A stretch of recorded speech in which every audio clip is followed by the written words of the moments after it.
Five semester आमे Odia honours पढ़ा कालीचरण पट्टनायक आसतु आम देखा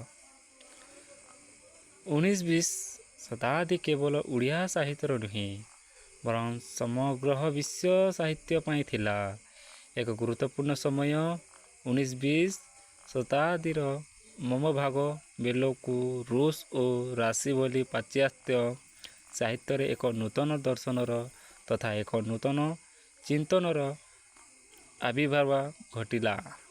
यही समय साहित्य माने पूर्व प्रचलित साहित्यर धारा ठारे निजको पृथक कले।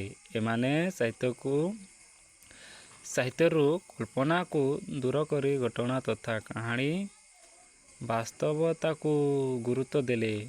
देख पिले शुण कौन देची जिते बेले आम कौन कर 19-20 शताब्दी रे केवल ओडिया साहित्य नुहे बरं समग्र विश्व साहित्य पाई थिला। देख भाई देख पिले 19-20 रे कौन थिला केवल ओडिया साहित्यर नुहे बरं कौन थिले विश्व साहित्य पाई थिला हला। आ पढ़िया पिले एक गुरुत्वपूर्ण समय 19-20 शताब्दी रे मम भाग बेलकू रूस और राशि भली पाश्चात्य साहित्य एक नूतन दर्शन तथा एक नूतन चिंतनर आविर्भाव घटिला। कौन पिले शुण जेते बेले आम कौन कर कि 19-20 शताब्दी रे कौन कहला मम भाग बेलकू कौन रूस राशि भली पाश्चात्य साहित्य एक नूतन दर्शन तथा एक नूतन चिंतन कौन करथिला आविर्भाव घटिथिला। बुझिले बिले नेक्स्ट एही समय साहित्यक माने पूर्व प्रचलित साहित्यर धारा ठारू निजको पृथक कले। देख पिले न कौन देछि जेते बेले आम कौन करछु गोटे साहित्य को आम कौन प्रचलित साहित्य धारा रे कौन निजको आम पृथक कहिताऊ। बुझिले पिले आम निज कौन करतलु पृथक कहिताऊ। आसन पिले आउ देखिबा ए माने साहित्यरू कल्पना को दूर करी घटना तथा कहानी वास्तवता को गुरुत्व देले।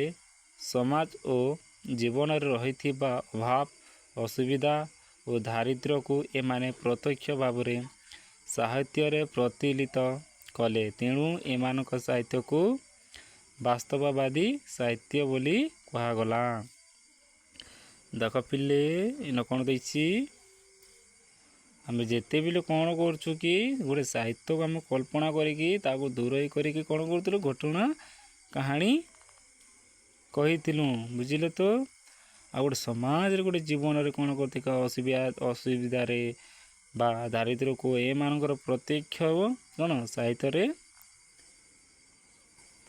प्रतिलित करथिले। बुझिले तो बिले नेक्स्ट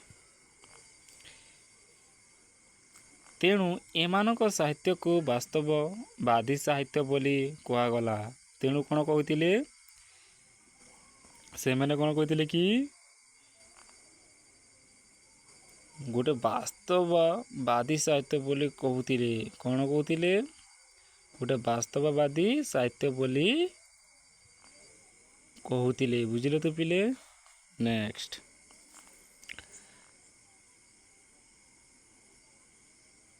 ल्यूट लस्टियो कॉनोरिस विलियम डेन आलेक्सी आदि साहित्यक मानू यही धारा रे अंतर्भुक्त करा जाए। देख पिले से मैंने कौन कहते कि से साहित्य मानक कौन कहते बा आम मैंने कौन कहते कौन से साहित्य बोली कहागला। तेणु कौन कहागला शुण देखते पिले ल्यूट लस्टियो कहते कॉनोरिस कहते विलियम कहते डेन आलेक्सी कहते कौन कहते साहित्य मानू धारार अंतर्भुक्त कहा जाइतिला। बुझिल पिले। इंग्राजी शब्दर ओडिया रूपांतर हेउछि वास्तववाद।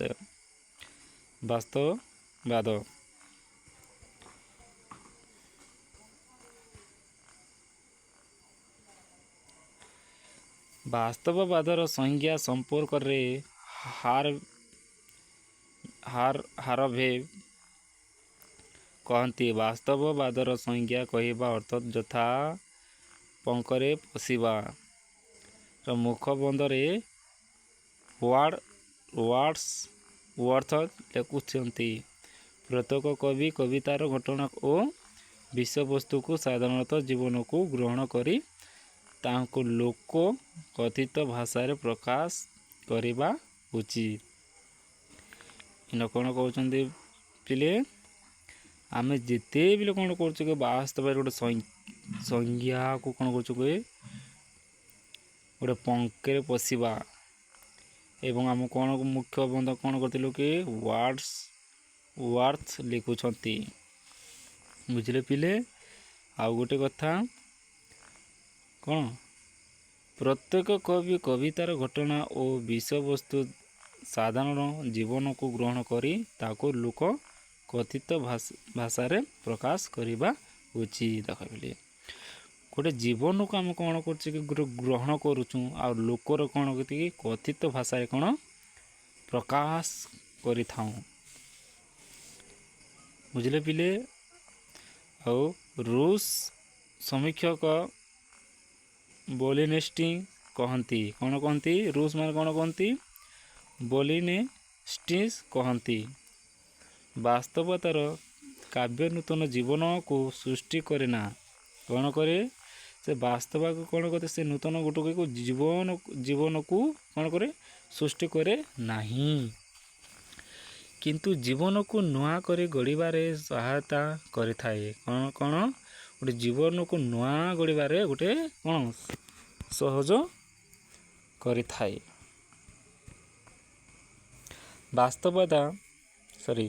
वास्तववाद संपर्क एहीपरि अनेक आलोचक अनेक मत दियंती। तेबे एठारे गोटिए कथा कहा जाय पारे वास्तववादी साहित्य कल्पनार मायनगरी अपेक्षा जीवन करागार को अधिक चिन्ह थाए। कौन कहते गोटे आम वास्तववादी को कौन करते गोटे कल्पना करता से कल्पना कौटी मायनगरी जो कौन गोटे आम गोटे अपेक्षा गोटे जीवन कारगार को अधिक चिन्ह थाऊ। साहित्य रे वास्तववादर कथा विचार करागला बेले जना जाए जे साधारणतः शिल्प विल्प परे विश्व साहित्य जगत रे वास्तववादर विकास घटिला।